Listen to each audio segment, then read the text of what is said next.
Atenção! Começa agora uma teleaula de História do Ensino Fundamental. Você vai assistir a teleaula de número 11. Bons estudos!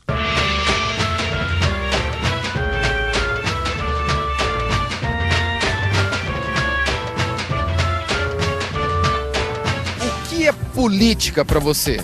Política para mim é a forma que administra um país, né? Política vem do termo grego, polis, né? Que é a arte de servir a muitos.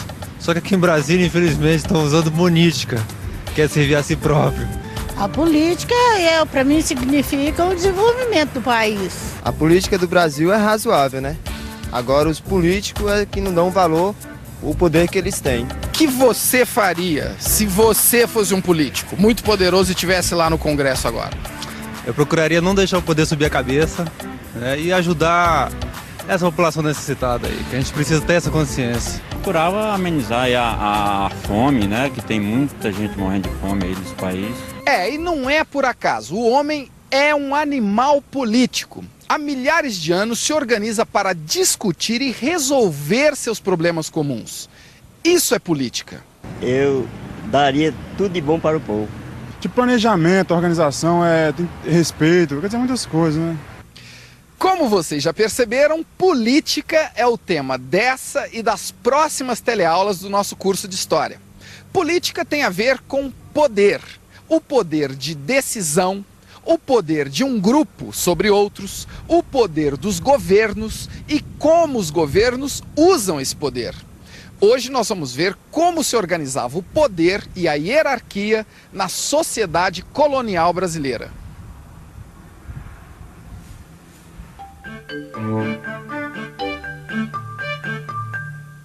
Foi por volta de 1530 que Portugal resolveu de fato colonizar o Brasil. Pelo Tratado de Tordesilhas, essa era a parte da América do Sul que cabia aos portugueses. É menor que o Brasil de hoje, mas mesmo assim era. Como na época Portugal estava sem dinheiro para a colonização, a coroa resolveu dividir o Brasil em várias partes e ofereceu essas faixas de terra a nobres e comerciantes portugueses. Essas faixas de terra foram chamadas de capitanias hereditárias. Hereditário, aquilo que passa como herança de pais para filhos. Quer dizer que se as capitanias eram hereditárias, então... Isso mesmo que você está pensando. O direito da exploração de capitanias passava de pai para filho. Por favor, o senhor aceitaria uma capitania hereditária no meio da Amazônia, a uns 1000 quilômetros de Manaus, sem aeroporto, sem estrada, sem nada? Toparia? Preciso saber quem seria o governador-geral, né? O senhor acha que ia dar certo? Depende do governador-geral. É de graça? Só que sem aeroporto e sem estrada ainda, não tem nada lá. Não tem problema, aceitamos. Eu lhe deixo explorar, o senhor me dá apenas uma parte dos lucros, tá bem? Tá certo. O senhor topa ir pra lá também? Também.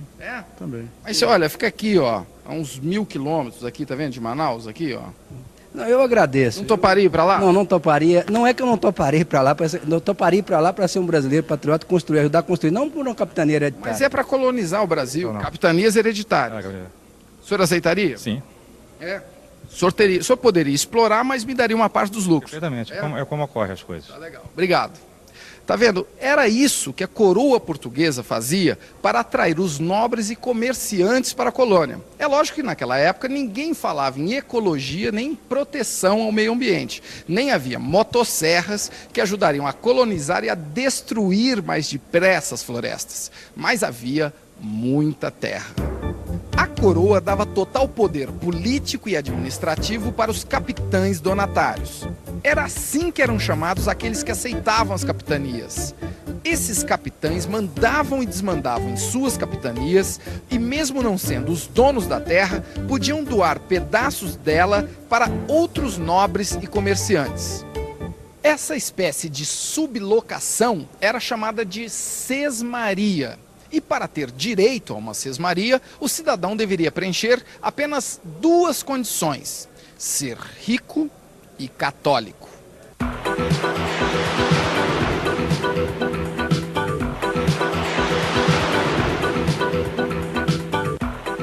Com o sistema de capitanias hereditárias, a coroa portuguesa resolveu vários problemas com uma só tacada. Em primeiro lugar, ela dividiu com os particulares os custos da colonização e da administração das novas terras.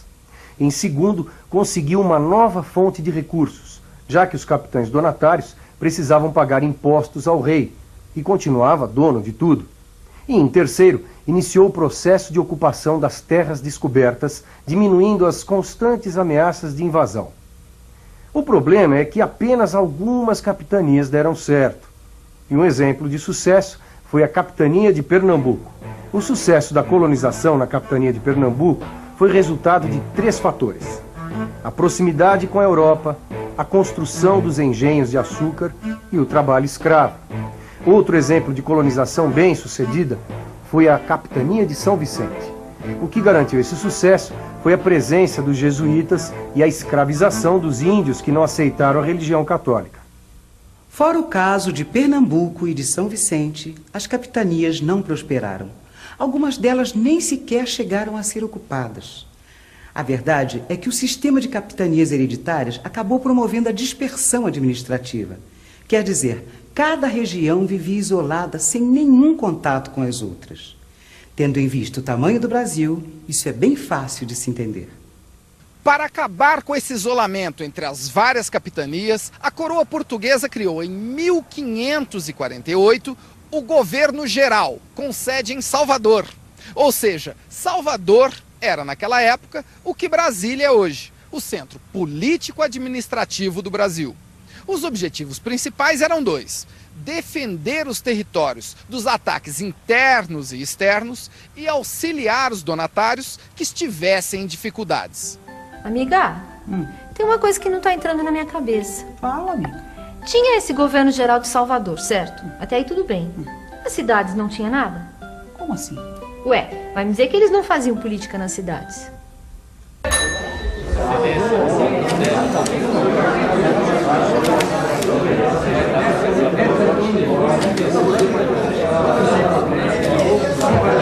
Oi, eu sou a Maristela, eu trabalho de dia, estudo à noite, eu não tenho tempo a perder. Eu arrumei esse bico de repórter fotográfica de política atual. Mas eu também tô por dentro de política colonial. Naquele tempo não existiam eleições, nem vereadores, prefeitos, isso tudo. Mas conforme os engenhos cresciam, iam sendo fundadas as vilas, que davam origem às cidades.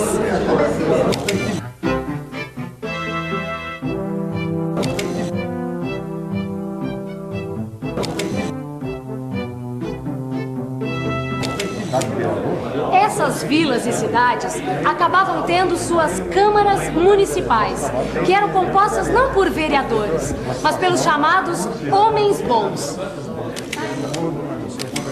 Já sei, você quer saber quem eram esses tais homens bons? Então preste atenção aí, que eu vou ter que acabar aqui meu trabalho.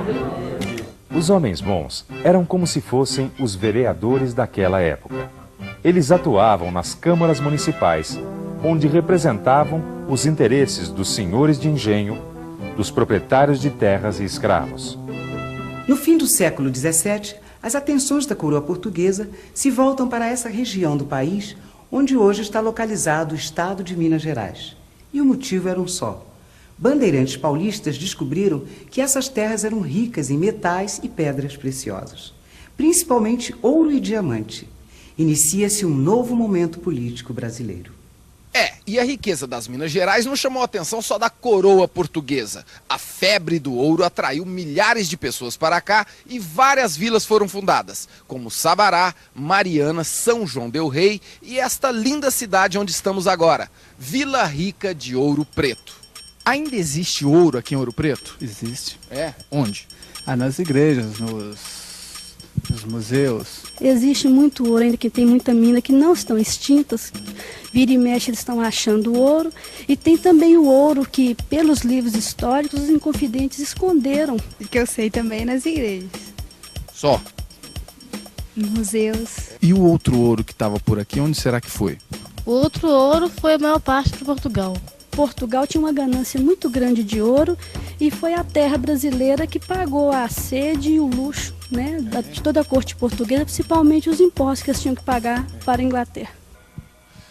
Hoje as pessoas que vêm para cá são turistas atraídos pelo barroco brasileiro. E o único ouro que sobrou por aqui foi este, usado para adornar os altares das igrejas. A maior parte do ouro foi para Portugal. Como vocês podem ver pelo mapa, a região açucareira vai perdendo a sua importância econômica ao longo do século XVIII. Mas os senhores de engenho não perdem seu poder e continuam temidos e respeitados pela população. O ouro passa a ser o negócio preferido da coroa portuguesa. E as capitanias particulares dessa região são extintas, ficando então sob controle direto da metrópole. Mas a mineração também trouxe problemas para a relação entre a colônia e a metrópole. Quanto de imposto, por exemplo, você acha que está embutido nesse seu carro? Ah, não calculo não. O senhor acha que o senhor pagou imposto na camisa e no vestido? Acho que paguei, porque custou caro. Você sabe quanto de imposto que está embutido no seu caminhão? Não. Mais ou menos. Não tenho nem ideia. Pois é, o excesso de impostos é uma das grandes reclamações dos nossos dias. Mas no tempo do ouro, a situação também não era nada boa. A política fiscal era severa e criava muitos atritos entre os colonos e a coroa. Estava começando uma mudança nos rumos políticos do Brasil. Mas isso já é assunto para outra aula. E atenção, se liga aí que é hora da revisão. Nesta e nas próximas aulas, vamos olhar a sociedade colonial sob o ponto de vista político. Começamos vendo qual foi a solução encontrada por Portugal para ocupar o Brasil: as capitanias hereditárias. Vimos que apenas as capitanias de Pernambuco e São Vicente deram certo. E que, para tentar evitar a dispersão da administração, a coroa criou o Governo Geral com sede em Salvador. Nós também conferimos o poder dos senhores de engenho. E, finalmente, entramos em contato com as modificações político-administrativas que resultaram da descoberta de ouro em Minas Gerais. Muito bem, e diante desse mundo cada vez mais complexo, onde informação é a mercadoria mais valiosa, a melhor política é estudar. E para ajudar você a praticar essa política, eu vou lançar aqui 2 perguntas sobre a aula de hoje. 1. Como se organizava o poder no Brasil colonial? E 2. Como de tão longe a metrópole portuguesa conseguia controlar o Brasil, sua colônia na América? Agora é com você. Até a próxima aula.